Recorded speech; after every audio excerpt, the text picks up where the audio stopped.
আচ্ছা, এই নির্জন ভূমি হলো তোমার ধন। তুমি আবার আমার সাথে উপহাস করার দুঃসাহস দেখালে, কিন্তু এবার তোমার মৃত্যু সুনিশ্চিত। না না মহারাজ মশাই, আরে আপনার মধ্যে তো ভরপুর ক্রোধ রয়েছে। আপনি যদি একটু শান্ত হন তাহলে আমিও কিছু বলি। আমার এই যে সমস্ত ধন রয়েছে, সমস্ত রত্ন মন্ত্র দ্বারা অদৃশ্য করে দিয়েছি আমি। কেন? যাতে কেউ এসে চুরি না করে নেয়। বুঝলেন কিছু? এইবার দেখুন।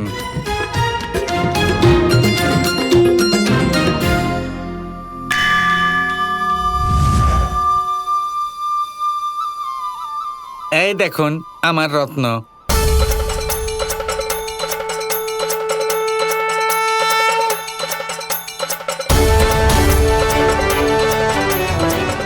মায়া?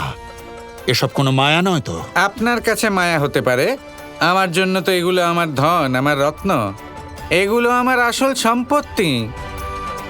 এই সব হলো সেই ধনরত্ন যা সেই তপস্বীর আশীর্বাদের জন্য আমি লাভ করেছি। বুঝতে পারলেন কি না? আমি কখন থেকে আপনাকে বোঝানোর চেষ্টা করছি। আপনারও উচিত আপনার পুত্রের জন্য সেই তপস্বীর থেকে আশীর্বাদ নিয়ে নেওয়া।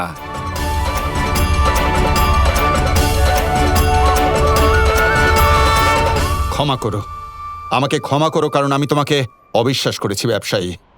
কিন্তু আমায় এটা বলো যে ওই মহান তপস্বী কোথায় আছেন? আমি এক্ষুনি তার সাথে দেখা করতে চাই। আপনার রাজ্যে যে জলাশয় আছে না, সেই জলাশয়ে সেই তপস্বী বসে তপস্যা করছেন। আপনার সেখানে যাওয়া উচিত, আশীর্বাদ নেওয়া উচিত। জলের ভিতর তপস্যা? তাহলে তো নিশ্চয়ই উনি কোনো মহান তপস্বী। আমি এক্ষুনি ওনার সাথে দেখা করব। একদম ঠিক বলেছেন।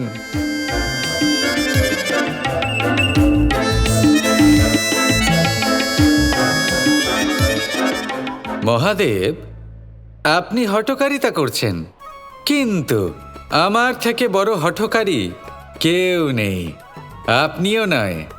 এবার আমি আপনার খোঁজে কাশীরাজকে নিযুক্ত করেছি, তাই এবার আপনাকে খুঁজে না পাওয়া অসম্ভব ব্যাপার।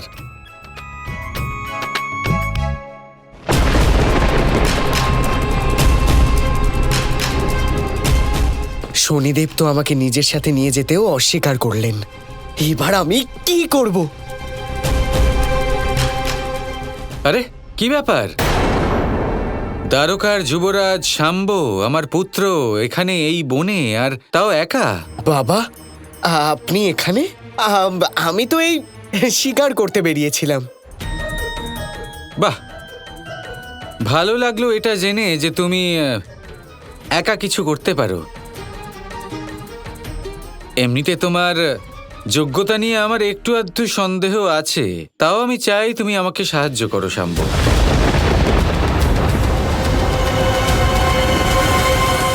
বাবা, আপনার আমার সাহায্যের প্রয়োজন? হ্যাঁ হ্যাঁ, কেন নয়। মাঝে মাঝে আমার মনে হয় যে তোমার অযোগ্যতাকে না দেখা করে তোমায় কিছু সুযোগ দেওয়া উচিত। দেখো, আমি মহাদেবকে খুঁজছি, আর আমি কোথাও থেকে একটা জানতে পেরেছি যে উনি কোথায় লুকিয়ে রয়েছেন। উনি আমার আরাধ্য, তাই আমি যেতে পারছি না। আমি চাই তুমি ওখানে গিয়ে ওনাকে খুঁজে বের করো, কারণ শনিদেবের বক্রদৃষ্টির ভয় উনি এরকম দীর্ঘকাল অজ্ঞাতবাসে থাকবেন তা হয় না। আপনি আমার যোগ্যতার উপর বিশ্বাস করেছেন, এটা তো আমার জন্য অত্যন্তই আনন্দের বিষয়।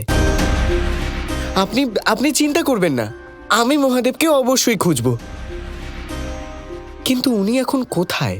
কাশী নগরীতে মহাদেবের যে মন্দির রয়েছে, সেখানে কিছুটা দূরেই একটা জলাশয় রয়েছে, আর তার ভেতরেই মহাদেব লুকিয়ে রয়েছেন।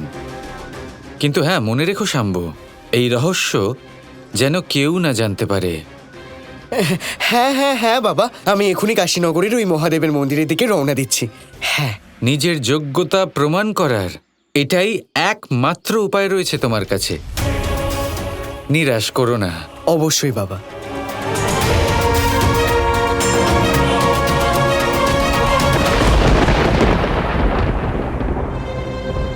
কখনো কখনো তো আমার এমন মনে হয় যে বাবা নিজের মানসিক ভারসাম্য হারিয়ে ফেলেছেন। আরে উনি আমার উপর, সাম্যের উপর কিভাবে বিশ্বাস করতে পারেন? এটাও হতে পারে যে বাবার হয়তো সত্যিই আমার সাহায্যের প্রয়োজন হয়েছে, আর উনি এই কাজের জন্য হয়তো আমার থেকে বেশি যোগ্য আর কাউকে পাননি। নয়তো উনি আমাকে এমন সুযোগ কখনোই দিতেন না। কিন্তু এবার আমি মহাদেবকে কর্মফলদাতা শনির সামনে প্রস্তুত করেই ছাড়ব। সৈনিকগণ, আমাদের ওই মহান তপস্বীকে খুঁজে বার করতেই হবে। উনি এই কুণ্ডের মধ্যেই আছেন।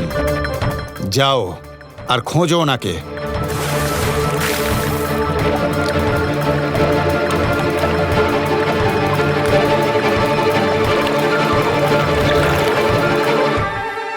পেয়ে গেছি মহারাজ, তপস্বীকে খুঁজে পেয়েছি। এটা তো সত্যি যে পৃথিবী লোকে কেউ শান্তিতে থাকতে পারে না। এই সৈন্যদল এখানে কোথা থেকে যে চলে এলো কুণ্ডের মধ্যে, জলের মধ্যে কোলাহল করে চলেছে। এবার আমাকে এখান থেকেও চলে যেতে হবে। এসব কি হচ্ছে? স্বয়ং ভোলানাথের নগরীতে, ভোলানাথের মন্দিরের সামনে স্বয়ং ভোলানাথকে, অর্থাৎ ভোলানাথের এই ভক্তকে কেউ তপস্যা করতে কেন দিচ্ছে না? কি চাও তোমরা? তোমরা কারা? আমাকে ক্ষমা করবেন মহাত্মা, আমি হলাম কাশীরাজ। আমি আপনার আশীর্বাদ পেতে চাই।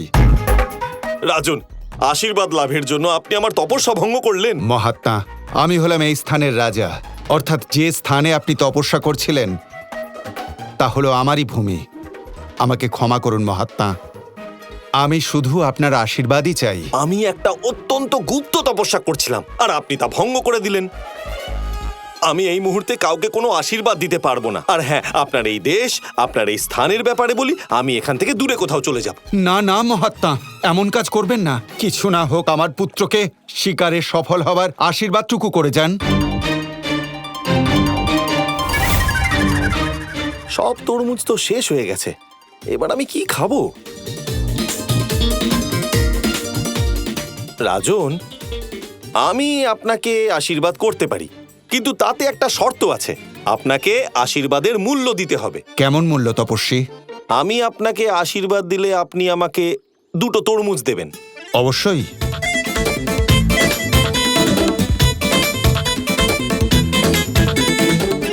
আরে এ কি, হাতে তরমুজ নিয়ে কিভাবে যাব? একটা ঝোলা দিন না।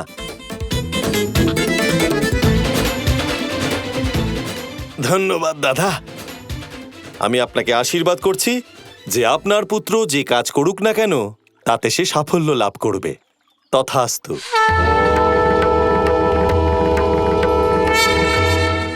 আসুন শনিদেব।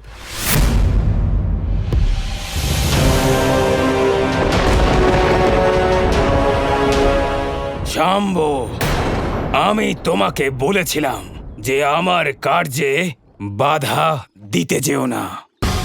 তুমি আমাকে এখানে নিয়ে এসেছো। যদি আমার সময় নষ্ট হয় তাহলে আমি আমার বক্রদৃষ্টি তোমার উপরেই ফেলবো।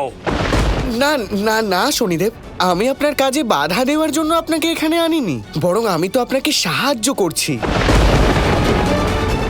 শ্রীকৃষ্ণ আমাকে বললেন যে মহাদেব এখানেই কোথাও এই মন্দিরের জলকুণ্ডের আশেপাশে আছেন।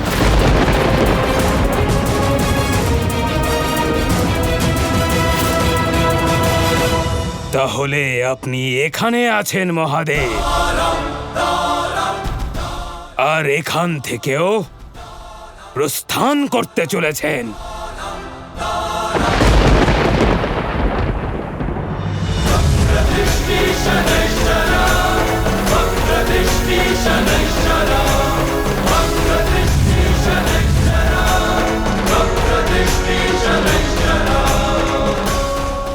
মহাদেবের উপর তো কর্মফলদাতা শনির দৃষ্টি পড়ে গেছে।